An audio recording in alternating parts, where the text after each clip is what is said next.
ಎಂದು ನಾವು ತಿಳ್ಕೊಳ್ಬೇಕು. ನಾವು ರಾಶಿಗಳಲ್ಲಿ 12 ರಾಶಿಗಳು ಯಾವ ರೀತಿ ನೋಡ್ತೀವಿ, ಒಂದು ರಾಶಿ ಕುಂಡಲಿಯಲ್ಲಿ ನಾವು ದ್ವಾದಶ ಭಾವ ಅಂತ ಹೇಳ್ತೀವಿ. ಅದರಲ್ಲಿ ಕುಂಭ ರಾಶಿಯಲ್ಲಿ ಆಗ್ತಿರುವಂಥದ್ದು, ಕುಂಭ ಲಗ್ನ ಅಲ್ಲ, ಕುಂಭ ರಾಶಿಯಲ್ಲಿ ರಾಹುಗ್ರಸ್ತ ಚಂದ್ರಗ್ರಹಣ ಆಗ್ತಾ ಇದೆ. ಒಂದೇ ಸರಳ ರೇಖೆಯಲ್ಲಿ ರಾಹು ಮತ್ತೆ ಚಂದ್ರರು ನಾವು ನೋಡ್ತೀವಿ. ರಾಹುಗ್ರಸ್ತನು ರಾಹುವಿನಿಂದ ಚಂದ್ರನ ಮೇಲೆ ಆಗುವಂತಹ ಗ್ರಹಣ ವಿಚಾರ ಇದೆ, ಎಲ್ಲಿ ಕುಂಭ ರಾಶಿಯಲ್ಲಿ ಆಗ್ತಾ ಇದೆ ಅಂತ ತಿಳ್ಕೊಳ್ಬೇಕು. ಇನ್ನು ನಮ್ಮ ದೇಶದಲ್ಲಿ ಇದು ಗೋಚಾರ ಅಂದ್ರೆ ಇದು ಗೋಚಾರ ಆಗೋದ್ರಿಂದ ಕೆಲವೊಂದು ನೋಡಿ, ನಾನು ಹೇಳಿದೆ ನಾನು ಅವಾಗಲೇ, ಯಾಕಂದ್ರೆ ಗ್ರಹಣ ಆದ್ರೂ ಕೂಡ ನಮ್ಮಲ್ಲಿ ಗೋಚಾರ ಆಗ್ತಾ ಇಲ್ಲ ಅಂತಂದ್ರೆ ಅದು ಆಚರಣೆ ಇಲ್ಲ ಅಂತ. ಇದು ಭಾರತ ದೇಶದಲ್ಲಾಗ್ಲಿ ನಮ್ಮ ಯುರೋಪ್ ಒಂದು ಖಂಡಗಳಲ್ಲಿ ವಿಶೇಷವಾಗಿ ಗೋಚಾರ ಆಗೋದ್ರಿಂದ ನಾವು ಆಚರಣೆ ಮಾಡಲೇಬೇಕಾಗುತ್ತೆ. ಇನ್ನು ಇದು ಗೋಚಾರದಲ್ಲಿ ಏನ್ ಹೇಳ್ತಾರೆ, ಸಾಮಾನ್ಯವಾಗಿ 9:53 ನಮ್ಮ ದೇಶದಲ್ಲಿ ಗ್ರಹಣ ಆರಂಭ ಅಂತ ಹೇಳ್ತಾ ಇದ್ದಾರೆ. ಆದ್ರೆ ನೋಡಿ, ಅವಶ್ಯಕವಾಗಿ ತಿಳ್ಕೊಳ್ಬೇಕು, ನಾವು ಕರ್ನಾಟಕದವರು. ಏಕೆಂದ್ರೆ ನಾವೀಗ ನೋಡಿ, ಸೂರ್ಯೋದಯ ನಮ್ಗೆ ಇಲ್ಲಿ ಆಗೋ ಸಮಯಕ್ಕೂ ಬೇರೆ ಕಡೆ ಆಗೋ ಸಮಯಕ್ಕೂ ಯುರೋಪಲ್ಲಿ ಆಗೋದಕ್ಕೂ ಎಷ್ಟೋ ಸಮಯ ಒಂದು ಏನಾಗುತ್ತೆ ಅಂತರಗಳಿರುತ್ತೆ. ಅದನ್ನು ಅವಶ್ಯಕವಾಗಿ ತಿಳ್ಕೊಳ್ಬೇಕು. ಯಾಕಂದ್ರೆ ಒಂದು ಶಾಸ್ತ್ರ ರೀತಿಯ ಪಂಚಾಂಗದ ರೀತಿಯ ನೋಡಿದಾಗ ಸೂರ್ಯ ಉದಯಕ್ಕೆ ದಿನನಿತ್ಯವೂ ಕೂಡ ಸಮಯ ಬದಲಾವಣೆ ಆಗ್ತಾ ಇರುತ್ತೆ. ನಿತ್ಯವೂ ಕೂಡ ನಾವು ತಿಳಿಸ್ಕೊಡ್ತಾ ಬರ್ತಾ ಇದೀವಿ, ಸೂರ್ಯೋದಯ ಸೂರ್ಯಾಸ್ತಮ. ಹಾಗೆ ಇಲ್ಲಿ ಗ್ರಹಣ ಕೂಡ ನಮ್ಮ ಕರ್ನಾಟಕದಲ್ಲಿ ಆಗಲಿ, ನಾವೊಂದು ಗೋಚಾರ ಫಲವನ್ನು ನೋಡಿದಾಗ ನಾವೀಗ ನಮ್ಮ ಬೆಂಗಳೂರಿಗೆ ಹಾಕೊಂಡಿರ್ತೀವಿ.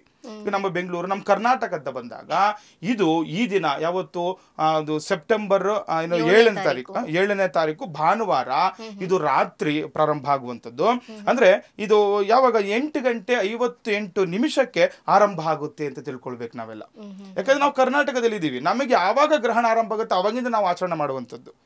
7ನೇ ತಾರೀಕು ಭಾನುವಾರ ರಾತ್ರಿ 8:58 ಗ್ರಹಣ ಆರಂಭ ಆಗುವಂಥದ್ದಾಗುತ್ತೆ. ಇನ್ನು ಸಂಪೂರ್ಣತೆ ಅಂತ ಹೇಳ್ತೀವಿ. ಏನ್ ಸಂಪೂರ್ಣತೆ ಅಂದ್ರೆ ಸಂಪೂರ್ಣ ಚಂದ್ರಗ್ರಹಣ. ಯಾಕಂದ್ರೆ ಚಂದ್ರ ಸಂಪೂರ್ಣತೆ ಅಂದ್ರೆ ಮುಗಿಯೋ ಕಾಲ ಅಲ್ಲ, ಅದು ಮಧ್ಯಕಾಲವನ್ನ ಸಂಪೂರ್ಣತೆ ಅಂತ ಹೇಳ್ತೀವಿ ನಾವು. ಈ ಸಂಪೂರ್ಣತೆ ಏನ್ ಹೇಳ್ತಾರೆ, ಮಧ್ಯಭಾಗದಲ್ಲಿ ರಾಹುವಿನಿಂದ ಆ ಒಂದು ಚಂದ್ರಗ್ರಹಣ ಸಂಪೂರ್ಣವಾಗಿ ಒಂದು ಕೆಂಪಾಗ್ಬಿಡ್ತಾನೆ ಅಂತ ಹೇಳುತ್ತೆ ನೋಡಿ. ಇದು ಪ್ರಕೃತಿಯ ಒಂದು ವಿಶೇಷವಾಗಿರುವಂತಹ ಒಂದು ಸಮಯಕ್ಕೆ ನಾವೆಲ್ಲ ಸಾಕ್ಷಿ ಆಗ್ತೀವಿ. ಮೋಡಗಳಿಲ್ಲ ಅಂತಂದ್ರೆ ನಾವು ಆರಾಮಾಗಿ ನಮ್ಮ ಬರೀ ಕಣ್ಣಿಂದ ನೋಡ್ಬೋದು.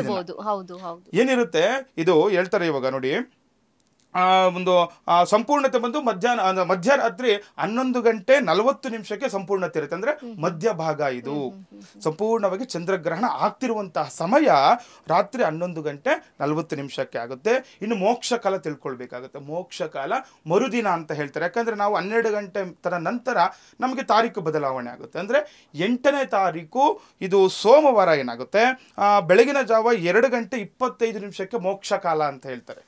ಅಂದ್ರೆ ಏನು ನಾವು ಹೇಳ್ತಾ ಇದೀವಿ, 8:53 ಪ್ರಾರಂಭ ಆಗುತ್ತೆ, ಮಧ್ಯಭಾಗ ಸಂಪೂರ್ಣತೆ 11:40 ಆಗುತ್ತೆ.